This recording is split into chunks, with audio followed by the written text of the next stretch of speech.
Hi everyone. I'm going to tell you a little bit about the school community relations for Chicago Christian High School.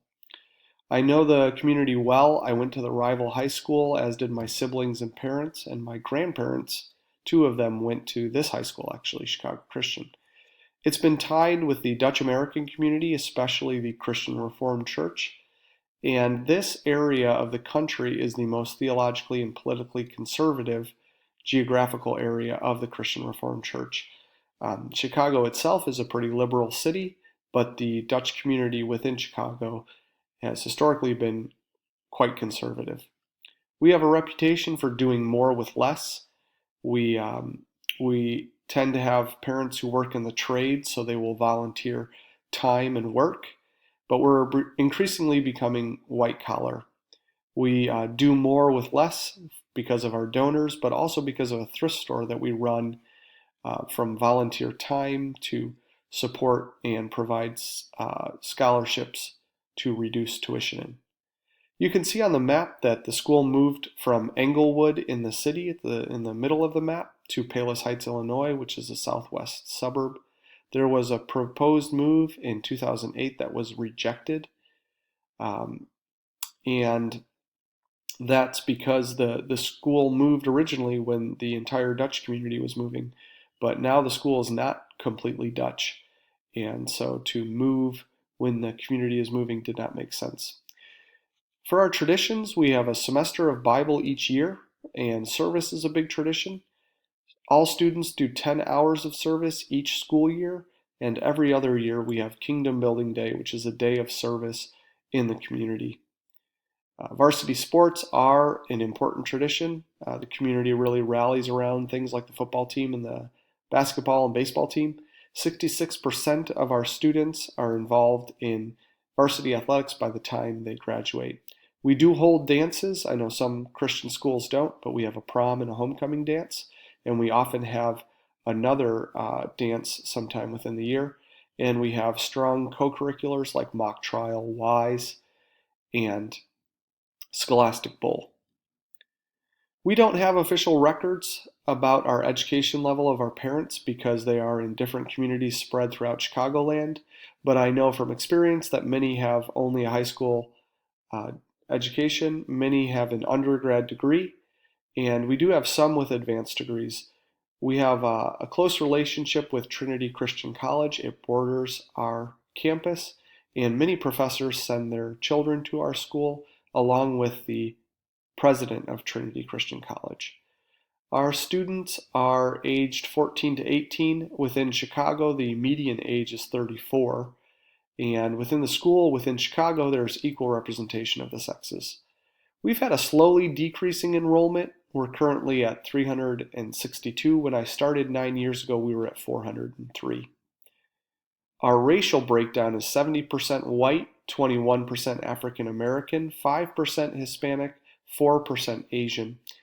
And we do have a small contingent of international students. This year it was only from China and the Democratic Republic of Congo, but we have had students from other European countries and Korea previously. 15 churches support our school. That means that they provide board members, but also they take collections for our church. And about 175 community churches send students to our school. We are part of a major market, which makes communication through the TV and radio kind of difficult. So we do rely on our website, blast emails, texting, grading software emails, our Facebook account, and then individual groups have their own Twitter accounts, and that's primarily how we distribute information. We are sometimes covered by the Daily Southtown, which is a regional newspaper for the south suburbs. They will cover our sports quite well, and then there are local patch papers. So, for example, there is a Palos Patch, which covers Palos Heights and Palos Hills. And I have had students publish in that, and we've had teachers publish writing in that, but it is only distributed to that town. So there's not a good way for us through a paper to communicate to our entire community. Most of our community does get information through social media. Foreign languages have not really complicated things for our school very much. We do have an international student coordinator, and a few students speak Spanish in the home, but we have never, to my knowledge, needed a translator for any issues. We do have strong relationships with volunteer and service communities like the Lions Club and Rotary Club. We also have a National Honor Society group in our school. Within the school, we have a mom's prayer group and an athletic boosters. As official groups, we also have some unofficial groups that follow different teams. Then a lot of our community relationships and partnerships are with faith-based organizations like the Reformed and community churches. The last few organizations that I list, Roseland Christian Ministries, Restoration Ministries, and then Beth Shan Association and Elam Christian Services.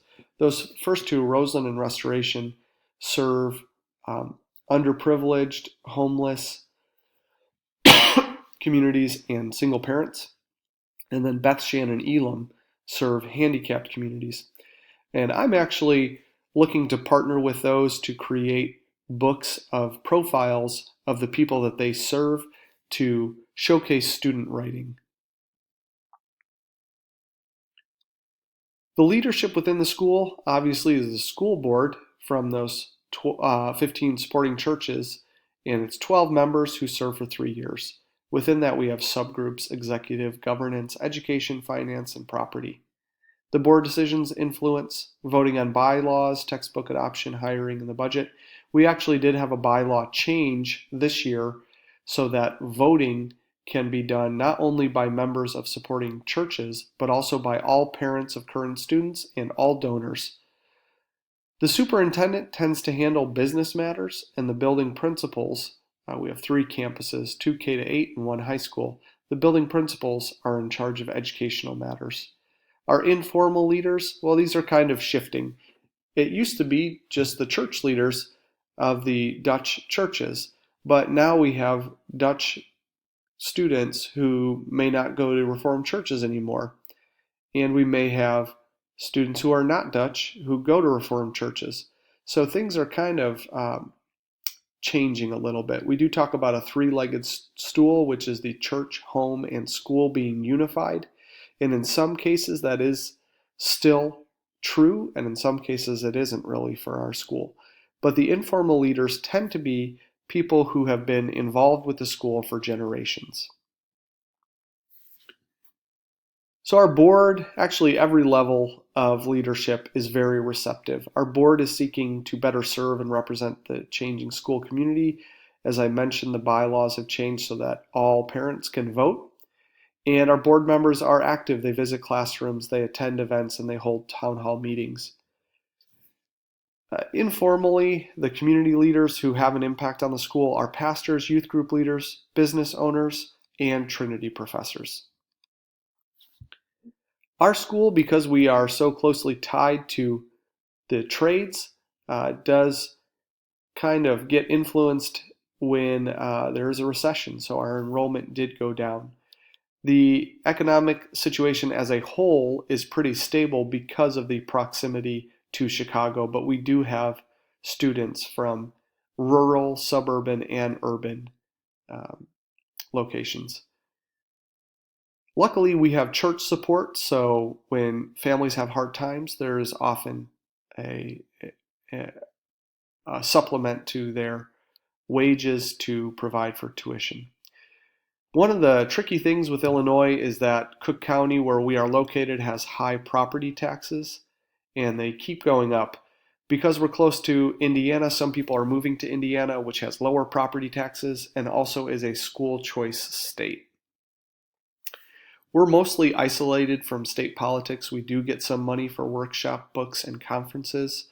National politics influence us because we now have to pay pension insurance, which has been a major problem for our budget.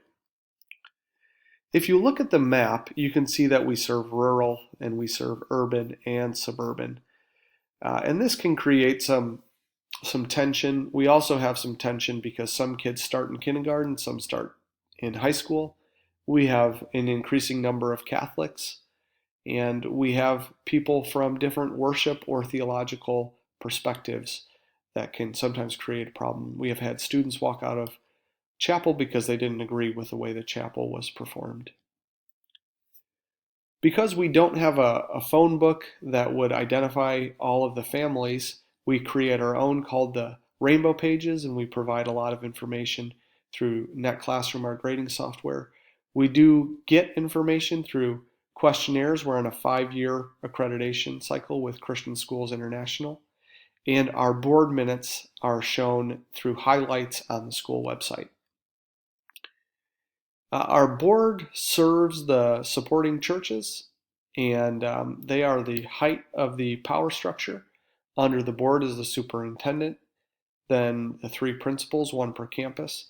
On the high school, we have a dean, an athletic director, a guidance department. We have team leaders for each department, and we have a faculty council that deals with kind of day-to-day operations of the school, and then teachers. Within the community, the micropolitics, definitely the historical families do tend to hold more sway, partially because they have more institutional knowledge and they're just kind of better known. But I do think that our community is receptive in trying to make that more equitable. If you look at the map on the right, that is Bill Rankin's map of Chicago by ethnicity. And you can see the blue are African American and the white people are the magenta color, and the Hispanics are the orange. So Chicago is pretty racially segregated, and I think that's something good about our school, that we're bringing people together. So we're actually a very diverse learning environment compared to a lot of the schools around us. And I think this becomes a little tricky because traditional families need to know that we are maintaining the integrity of the school, and new families need to know that they have a voice and that they are welcomed. So we have tried to improve this through a racial reconciliation group of parents and a mosaic club of students. We've improved our Black History Month recognition, and we have hired different ethnicities. We have our second African American hire coming in this year, and we have a Hispanic hire coming in also. So in the past, we only had those 15 supporting churches, and as those aging congregations voted, they kept it that way. But that is kind of changing. And in the past, donors had strings attached to their donations. But the future is that all parents, donors, and members of supporting churches will be able to vote. Capital campaigns will prescribe where the money is going to go rather than donors attaching strings. And our school has also sold some property to do the changes that we want to do. Our board has also allowed redistribution of funds so that we can address our pension problem. Our school has not done very much to measure public opinion. I think part of that is that we seek out the opinion mostly of the people that we are serving, the families that we're serving. But we do tend to have a good social media presence. This is an area for growth. It will be good for us to improve those relations. So we haven't done those yet. We haven't done any public opinion surveys, but we do get reviews via Facebook from the community and also from former students. Here is the information for that map that I showed you, Bill Rankin. So anyway, I hope you've understood our school community relations. It's a little bit different because we're a Christian school, and it's also something that's in flux as our community changes and we try to serve everyone well. So I hope this was informative.